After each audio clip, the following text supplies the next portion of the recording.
Hello, and welcome to this Wednesday's 3 Good Minutes. I've been taking you on a journey through C.S. Lewis's screw-tape letters and mining each letter for its deepest spiritual meaning. Today I will share the theme of the 15th letter, which talks about the anxieties and fears we have about our past and future, and conversely, how living in the present is the point in time most like living in eternity. Of course, eternity is beyond time, and that spiritual state is what God desires most for us. C.S. Lewis makes the point that living in the past, while not good for us, is not usually as spiritually damaging as living in the future, which can inflame our fears. Of course, it's prudent to plan for the future, but the danger lies in our brain's tendencies to imagine all kinds of unrealities which can distract us and make us unnecessarily fearful.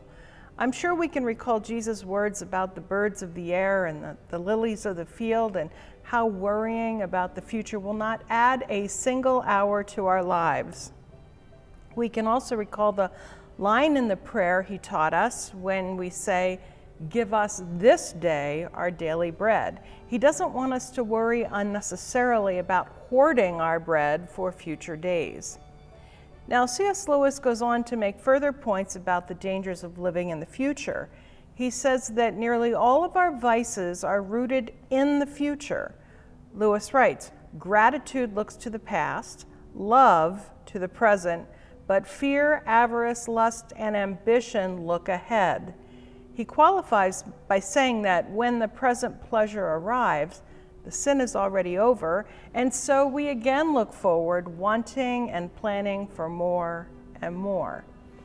Rather than constantly looking forward to the rainbow's end, Lewis makes the case that humans are happiest and experience the richest life when living in the present, which is most like eternity. If you are like me, though, you want to know more than what not to do or what to do. You likely want to know how to live in the present. Not surprisingly, this has a lot to do with mindfulness, a practice that gets a lot of press these days.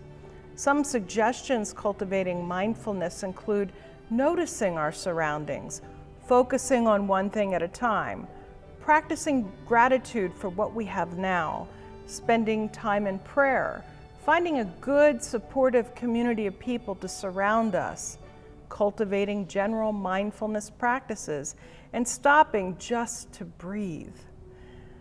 Note that this kind of good living in the present has nothing to do with possessing excessive earthly riches, but involves spiritual practice in which we can become aware of the presence of God and know that we are spiritual precisely to the degree that we are aware of the presence of God in our lives.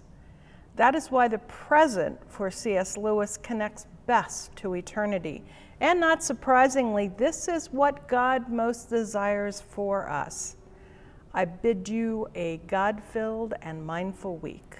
Amen.